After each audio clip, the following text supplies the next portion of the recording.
Hey nerds, Farmer Jesse here. Welcome to Growers Daily, your daily dose of ecological farming insight. It is Monday, February the 24th, 2025, and today we're going to do a bit of a clay show and talk clay versus sand, plus growing carrots in clay and how I deal with academic paywalls for research papers, which has less to do with clay, but not always. So let's do it.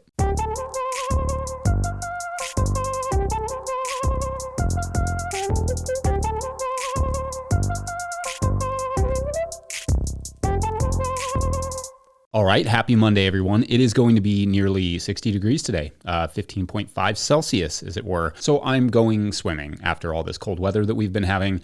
I had a nice, productive weekend. On Friday, after I got the show updated, I heard the melodious sounds of a truck backing up outside of our house again, and got our first load of wood chips. So as soon as the snow melted or started to melt, I got out there and started mulching around the house because that has been on my mind to do, and I'm going a little bonkers being more or less stuck inside the house for the last month and a half. Even though it was the weekend, my body wanted to spend it working, and so that's what we did. Then on Sunday, I got my rosters, 2 of them, for the soccer coaching season. I'm about to go from basically being able to do almost nothing outside for 2 full months to having to be outside from 8 to 8 every day starting in a couple weeks, and awesome. Bring it on. Let's go. Okay, so segueing with my typical grace, I am a big carrot fan. I love growing carrots, I love eating carrots, I love selling carrots, and I have done it for a while now, never once on sandy soils. There's this myth that gets passed around gardening communities that you really have to have sandy soils to grow carrots, which is not the case. I have been growing carrots on clay and denser soils for 15 years. I have never grown on sand at all. However, there are some things to consider about how I produce carrots that may be different from how people who say they can only produce carrots on sandy soils grow their carrots. So let's just do a quick carrot breakdown, shall we? For me, I like to broad fork carrot beds lightly before planting as it dramatically speeds up the harvest. But this is especially true in the denser soils. I always say you can fork before you plant, or you have to fork to get them out. It's your call. But before, to me, is easier and faster. I also like to add, or just already have, at least a thin layer of compost mulch to reduce the competition from weed seed. Weeds are the number one issue with carrot production, and you either need that nice mulch layer or you need to already be well in control of your weeds in the beds that you're planting carrots. The forking can also bring up some weed seed, so that mulch layer helps, just reduce the germination of those seeds. I sow the carrots pretty densely, fitting as many rows as I can on our 48-inch wide, 122-centimeter beds. Summer carrot germination is a bit of a different story, as carrots germinate readily in the late winter and spring temperatures and moisture. So I'll save summer carrots for their own segment later, because with the heat and everything and the dryness, it takes a little bit of a different approach. But I get the beds very moist and cover them with row cover and get them to germinate adequately. If it's wet enough, the row cover won't be necessary. Its job is really just to hold in the moisture, but it does speed things up a bit on the temperature side. After 4 days, if not using a mulch, I would flame weed to kill any germinating weeds before the carrots come up, but that's not a requisite if you have the mulch. If you don't, the flame weeding is kind of a requisite. Carrots can get really weedy really quick. Carrot seeds have to stay moist until germination, or they will not germinate, or at least not very well. And carrots can take anywhere from 7 days to multiple weeks, depending on how cold it is.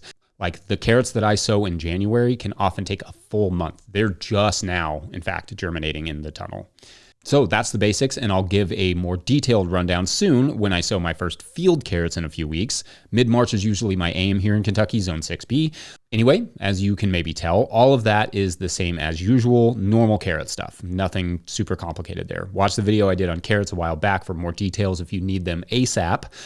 Link is in the show notes. And nothing really changes in the growth. One thing that can happen in clay soils is that they can become waterlogged and rot, which is A, why I like the dense planting to better utilize that water, and B, why I recommend a broad forking and preferably raised beds. They will rot in standing water or mucky clay, and you will see it when the leaves start to yellow. So it is good to raise those beds to just keep them off keep them out of that muck as much as possible. You're better off to harvest them at that point when you start to see that yellowing, or at least harvest the area around the rot, because that rot will spread. Now, the biggest difference comes in the shape and size of the carrots. Carrots grown in sand tend to be bullet straight and bigger. The picture you see on the seed catalogs, that's not what most clay-grown carrots will look like necessarily. They're, let's say, curvier. They often have bumps and slight twists. We still grow pretty straight carrots and we don't lose too many to funkiness, but certainly funkiness happens. Also, because our clay tends to hold its nutrients well, which I talk slightly more about in the third segment, I find the carrots are exceptionally flavorful when grown in denser soils. Harvesting can be more time consuming, as even sometimes after a broad forking in the beginning, they can require a light forking to get them out because the soil is just so dense.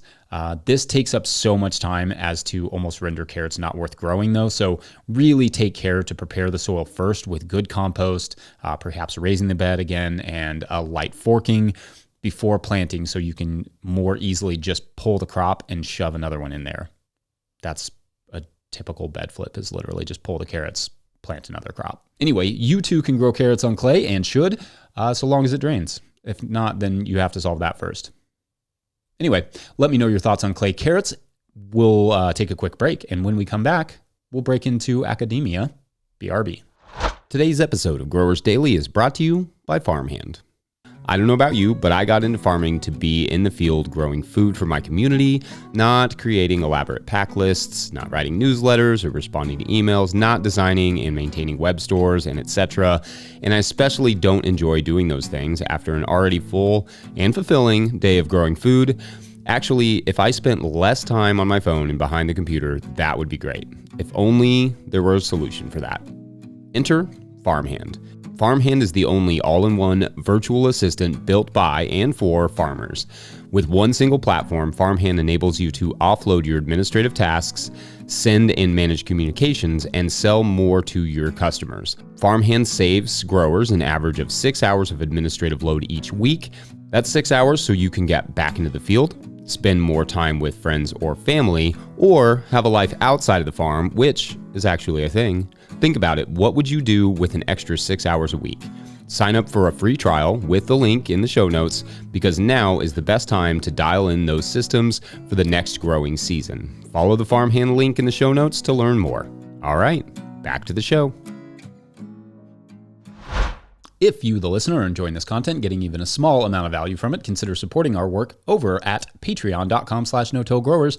Well, I will try to get to questions from everywhere that questions come in, but I will always get to your Patreon questions. Now, today's Patreon question comes from Patreon member Jason Nelson, who asks, quote, research question. As an ex-academic, received my master's but dropped from my PhD program halfway through, how do you get access to peer-reviewed journal articles? Since I am not associated with a university, the paywalls to have access to the article is very expensive. I have colleagues that are still in academia. Did I even say that right? Academia. I can still ask them to send PDF files to me if the article is behind a paywall. You rock, Jesse, end quote. Okay, so I've been looking forward to this question since it came in, so thanks, Jason.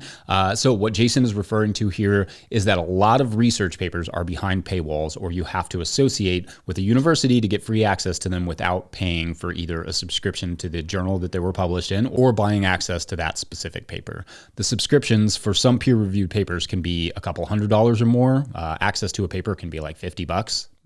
Give or take. Now, to be fair, these publications, the reason they are behind paywalls is the reason most journalism is behind a paywall. It requires work to report, edit, fact check, etc., and work costs money. Some of these journals that publish the research are also very niche, so they do not have a huge base of interested readers. Thus, they have to charge more to account for the smaller customer base. And also, because two things can be true at the same time, some of these publishers are making a boatload of profit while the public is unable to access the important information within. All of that can be true. So how do I access these journals without paying for them? Well, first, maybe I just get lucky, but a lot of the research I want to read is now open source, meaning anyone can read it. I think generally speaking, researchers would prefer it this way, that anyone could read their papers. In fact, part of the reason that some papers are able to be open source is simply because the authors pay for the editorial and peer review process. This cost, in my understanding, is typically written into the original funding proposal, but feel free, those of you in academia, to further elucidate. And to be clear, peer reviews are almost always done for free by peers in the industry or field. So they're not just paying people to write something nice about their paper. They're paying a journal to evaluate it, evaluate that peer review, give feedback, and edit the paper, etc. And then, of course, publish and distribute it. And hats off to the researchers who make their work available this way. It's really appreciated. And I've discussed before how important science communication is, let alone science access. Anyway, then another way I get free research paper access is a site called SciHub. That's sci-hub.se. I will link it in the show notes. This is a site that was set up specifically to make paywall papers accessible. And it does it for papers all over the world. So you go and put in the DOI link or the name of the paper, and chances are that the site has a copy of it. Somebody has sent them a PDF and they publish it. Only a few times have I ever really wanted to read a paper that was not available there. In fact, I highly recommend the Library of Alexandria episode of Radiolab, where they talk about the creation of this site.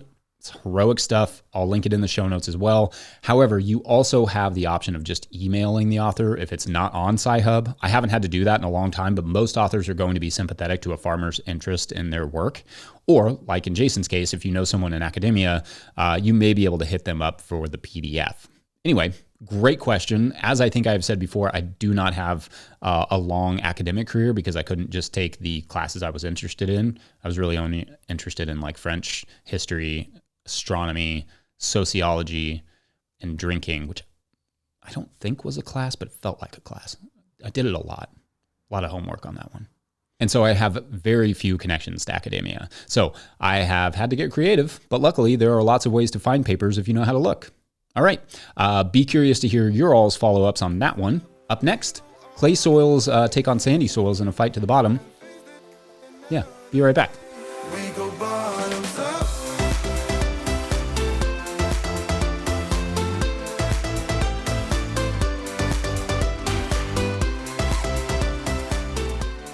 Today's episode of Growers Daily is brought to you by GrowSmart. Curious if your soil will be ready for planting this spring? GrowSmart can help you find out with their at-home soil tests. They'll ship it right to your door. Just send it back with your prepaid shipping and you'll have your lab results in just 2 business days. Their reports are simple with tailored seasonal recommendations for fertilizers and amendments. Order now at growsmart.com and use the code DAILY for 10% off. That's DAILY. Begin your soil prep now for a great spring with GrowSmart. All right, back to the show. All right, so something that was on my mind after a couple comments last week in regards to the segment I did on raising beds to help with poorly draining clay. Essentially, every time I bring up clay and how hard it is to grow on it, someone will say they'd rather have clay than sand. Our current farm is very much clay soil, and although I have seen a lot of sandy farms and even did a field event on a sandy farm once, I have never had to grow on a completely sandy farm. So I can only talk from what I've heard and what I've read, and not much from what I've experienced firsthand, so take that into consideration. I'm going to guess that most of you have experience with one or the other, and I think we can all pretty much agree, at least for vegetables, we'd all prefer to just have some really nice silty loam to hang out with, but alas. What most of us can afford is one extreme or the others. So which is better or easier? Well, since some of you might not know, sandy soils are considered hard to grow on because they do not retain nutrients very well and they drain rapidly. So water and nutrient management can be tough. For clay soils, they can hold nutrients really well, but they can also hold water for extended periods of time, creating anaerobic pockets and be exceedingly dense for plant roots to penetrate. Then, in the summer or in drier spells, they can become hard to or unworkable. Pottery. Think pottery. Something that is also important to understand about clay is that not all clays are created equal. There are clays that do have a high ability to retain nutrients, a high CEC or cation exchange capacity, and clays that are less than great at that particular job with a low CEC. sometimes called old clays, which I think is kind of an unfair pejorative. They're just really beat up clays. But basically, clay soils, often in subtropical regions, get so weathered they get worn out. Indeed, your climate has as much to say about the quality of your soil as the soil itself. Like a sandy soil in an arid climate can be tough because it does not get the natural moisture required to build that soil organic matter that would make it easier to grow in. Or clay in a dry climate where water is not readily available to the grower can be tough physically, emotionally, compared to clay on farms where the farmer can properly irrigate and build good soil structure. Of course, any soil type can be improved through proper soil management, cover crops, smart compost additions, keeping plants growing year-round and protected from erosion, all the things. However, clay does have a tendency to hold onto the organic matter that you build for longer than sandy soils. So you tell me, especially if you've grown on both, you have to have one extreme or the other. Which would you prefer? Or are you struggling with one extreme right now? Have you managed to change one extreme or the other into something really nice to work with? Let us know. Otherwise, I'm going to wrap it up there. But before we go, I want to give one last shout out to the folks over at Rimmel Greenhouses for making this show possible. Whether you're growing tomatoes for market, flowers in the spring, or vegetables for your family, growing in a high tunnel protected from the weather provides the right environment for a harvest you can count on. Rimmel Greenhouses are strong, durable, and easy to assemble, offering the quality you need to grow productively year-round. The team of experts at Rimmel Greenhouse Systems will be your trusted partners to ensure you get exceptional value from your greenhouse or high tunnel investment. Visit Rimmel.com today or tomorrow or yesterday to get growing. Big thanks to all of our show sponsors. Huge shouts to Willie Breeding for the theme music and to the team at No-Till Growers. Also, shouts to Epidemic Sound for the background music you're hearing now.